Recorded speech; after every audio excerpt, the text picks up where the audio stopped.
السلام علیکم ورحمۃ اللہ وبرکاتہ۔ الحمد للہ وسلام علی عباده الذین اصطفى۔ اللهم صل وسلم علی نبینا محمد صلی اللہ علیہ وسلم، اما بعد۔ قال رسول اللہ صلی اللہ علیہ وسلم: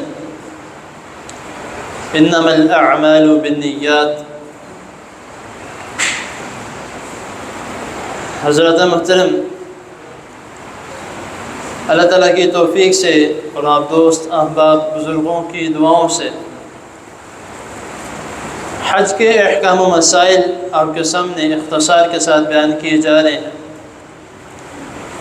پچھلی چند نشستوں میں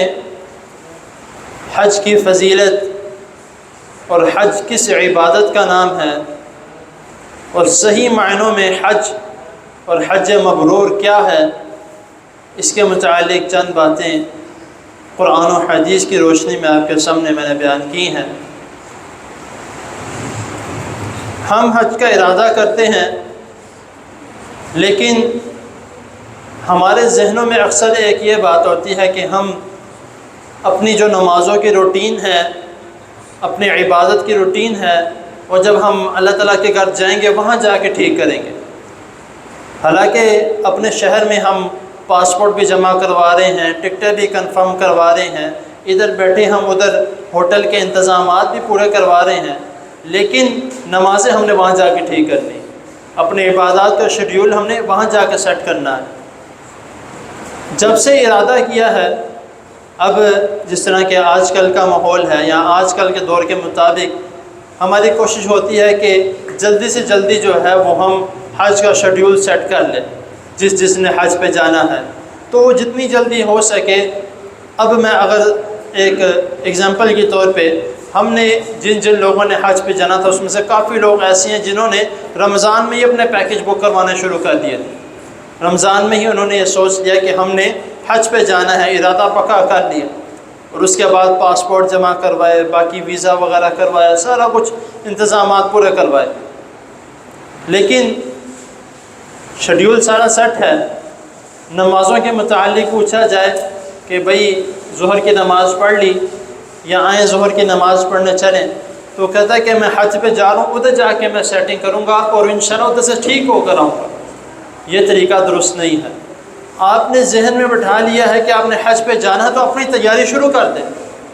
اپنے عبادات کا شیڈیول سیٹ کر لیں،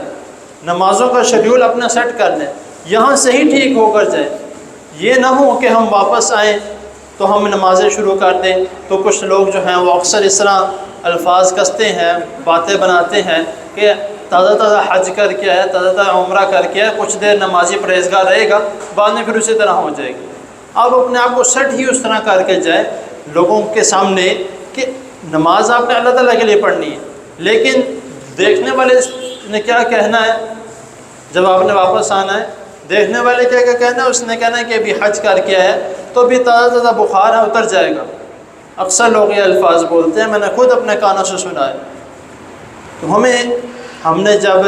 حج کا ارادہ کیا وہ تب سے ہماری ایک نیت جو ہے وہ بن چکی ہے، اس لیے اپنی جو شیڈیول ہے، اپنے عبادت کا جو سارا سسٹم ہے وہ ادھر سے ہی مکمل کر کے جائیں اور وہاں جا کے تاکہ آسانی ہو۔ جب ہم حج کے لیے جاتے ہیں، پچھلے سال جب میں نے حج کے لیے گیا تو اس سے پہلے ایک حج تربیتی جو ہے، جس ایجنٹ کے تھرو جاتے ہیں تو وہ ایک حج تربیتی جو ہے، حج ٹیوٹوریل کہہ لیں، وہ ایک جو ہے وہ کرواتے ہیں کہ لوگوں کو بتایا جائے کہ وہاں پہ کیا کیا کرنا ہے، کس طرح کے اعمال کرنے ہیں، کون سے عبادت کرنی ہے۔ اس میں ایک صاحب تھے، انہوں نے بڑی کمال کی بات کی کہ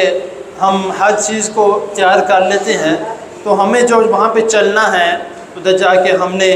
کام وغیرہ کرنے ہیں، سارے اعمال کرنے ہیں، اس کا طریقہ بھی ہم یہاں سے سیکھ کے جائیں۔ اللہ ماشاءاللہ لوگ ایسے ہیں، بہت کم ایسے لوگ ہیں جنہوں نے حج کے لیے جانا ہے تو اس کا طریقہ وہ پہلے سیکھ لیتے ہیں، ورنہ زیادہ تر لوگ جو ہیں وہاں جا کے پوچھتے رہتے ہیں اب کیا کرنا ہے، ساتھ والے سے پوچھنا ہے اب کیا کرنا ہے۔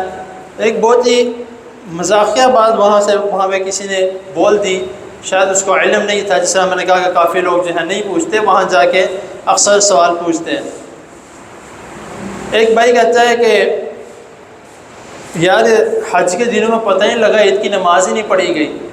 یعنی کہ اس کو اس بات کا علم ہی نہیں تھا کہ حج کے دنوں میں عید کی نماز نہیں ہوتی، حج کے دنوں میں تو عید کی نماز ہی نہیں ہوتی، تو وہ کہتے ہیں کہ اس دوران پتہ نہیں لگا ہم نے عید کی نماز نہیں پڑھی۔ تو اس لیے کوشش کریں کہ جانا نہیں جانا، ہو سکتا ہے اس سال نہیں اگلے سال اللہ تعالیٰ موقع دے دے، اللہ تعالیٰ کے خزانوں میں کوئی کمی نہیں ہے،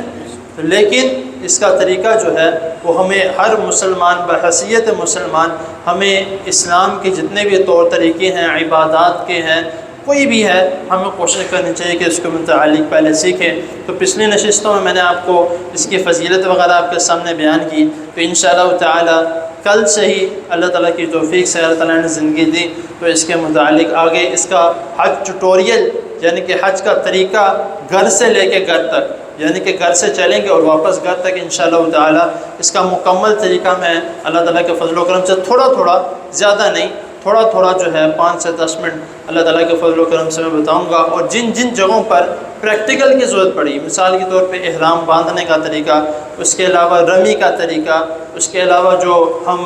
کیا نام اس کا رمل کا طریقہ، طواف کے دوران جو رمل ہے، اور اکثر چیزیں ایسی ہیں اور جو میں نے اپنی اسٹڈی میں جو پڑھی ہیں، اکثر چیزیں ایسی ہیں جو میں نے نہ پہلے سنی اور نہ پہلے کبھی پڑھی، تو لیکن اسٹڈی کے دوران کافی چیزیں ایسی آئی ہیں انشاءاللہ تعالیٰ آپ کو بھی بتائیں گے، تو آپ بھی کہیں گے کہ واقعی ہم نے پہلے اپنی زندگی میں یہ بات نہیں سنی۔ اللہ تعالیٰ کے حضور دعا ہے اللہ تعالیٰ ہمیں جو سنا جو اس نے اس پر عمل کرنے کی توفیق عطا فرمائے، اور جو ہم پیچھے سن چکے اللہ تعالیٰ اس پر بھی عمل کرنے کی توفیق عطا فرمائے، جو آگے سنے اللہ تعالیٰ اس پر بھی عمل کرنے کی توفیق عطا فرمائے۔ جزاکم اللہ خیر۔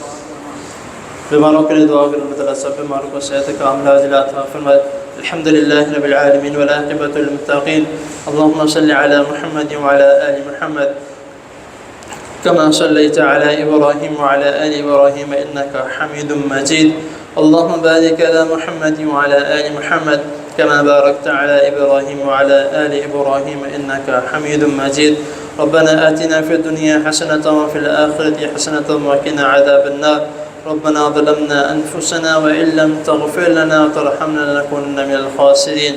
يا شافي الأمراض اشف مرضانا ومرضى المسلمين، يا شافي الأمراض اشف مرضانا ومرضى المسلمين، يا شافي الأمراض اشف مرضانا ومرضى المسلمين، أذهب الباس رب الناس واشف أنت الشافي، لا شفاء إلا شفاءك شفاء لا يغادر سقما، اللهم انصر الإسلام والمسلمين، اللهم أعز الإسلام والمسلمين، رب ارحمهما كما ربياني صغيرا، رب ارحمهما كما ربياني صغيرا، رب ارحمهما كما ربياني صغيرا، ربنا تقبل منا إنك أنت السميع العليم وتب علينا إنك أنت التواب الرحيم، وصلى الله تعالى على خير خلقه محمد وآله وأصحابه أجمعين برحمتك يا أرحم الراحمين۔